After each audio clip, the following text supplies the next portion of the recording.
जय काड सिद्ध. आपण विषयांच्या संदर्भात अनेक प्रवचनातून उल्लेख केलेला आहे. दासबोधामध्ये पण खूप प्रकारे त्याची विवरणं झालेली आहेत आणि आपण सगळी पाहिलेली आहेत. तरी पण व्यवहारामध्ये कसं होतं बघा. म्हटलं महाराज म्हणायचे ना, प्रवचनांमध्ये सांगायचे, माकडे मुठीत धरुनी फुटाणे, गुंतले ते तेथे हात नेणे, शुके नेली केशी गोवेले पाय, विसरून जाय पंख दोन्ही. आणि आता बघा काय होतं. माकडाला पकडण्यासाठी काय करतात माहिती आहे, सुरई घेतात, सुरई, आणि त्या सुरईमध्ये 8 फुटाणी टाकतात. आणि माकड काय करतं, माकड आला ना की तो आतमध्ये हात घालतो आणि हातात त्याने आता फुटाणे धरले आणि मग पुन्हा हात बाहेर काढायला लागतो. आता त्याचा हात बाहेर येत नाही, कारण ते झाले फुटाण्यामुळे त्याची मुठ मोठी झाली, हात झाला मोठा झाला आणि बाहेर येत नाही. आणि मग तो आपोआप पकडला जातो. म्हणजे कशामुळे? फुटाणे हातात धरल्यामुळे, म्हणजे विषयांमुळे. विषय धरला म्हणून तो झाला अडकला गेला.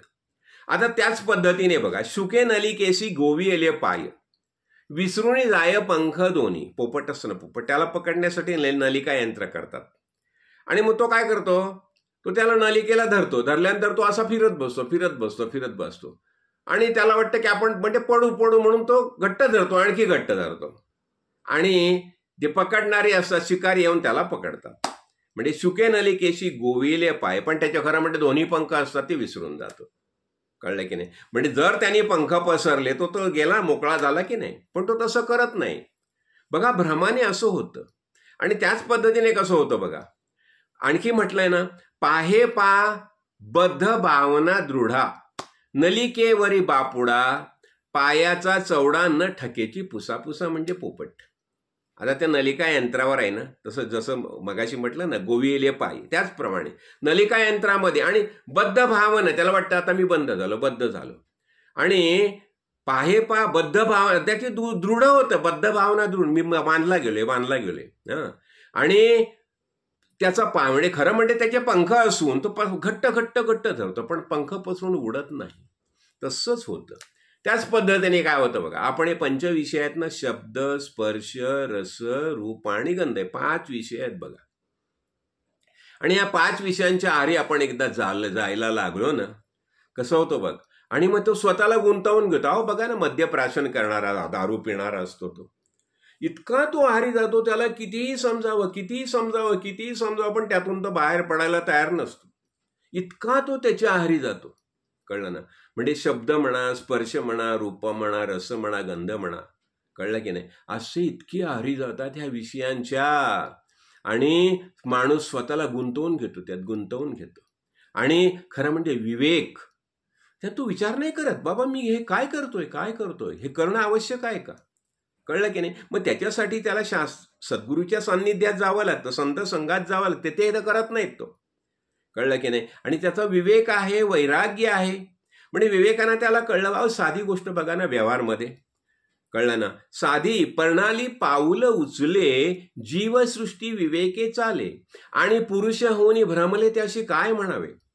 पानावरची जी अळी असते ना, ती बघा पुढे जाताना अशी करत पुढे जाते, आणि एका पानावरून दुसऱ्या पानावर जाताना दुसऱ्या पानावरची तिची पकड जेव्हा घट्ट होते ना, तेव्हाच पाठीमागचं पान सोडते. म्हणजे हा विवेक साध्या त्या अळीमध्ये असतो, पण हा विवेक आपल्यामध्ये नसतो, मनुष्यामध्ये नसतो. आणि मनुष्य ह्या 5ही विषयांमध्ये इतका विषयांच्या आहारी जातो, कुठल्या बघा. आणि त्याला एक वेगळं नाव दिलं जातं, मजा म्हणाय. कळलं ना? आणि तो विवेक विसरतो, वैराग्य विसरतो. कळलं पाहिजे आपल्याला की ह्या विषयाच्या अधीन आपण जातो, किती प्रमाणात या विषयाच्या अधीन जायला पाहिजे. कळलं की नाही? आणि त्या विषयाच्या आरी जाऊन तो शेवटी अंतकांती त्याचा नाश होतो.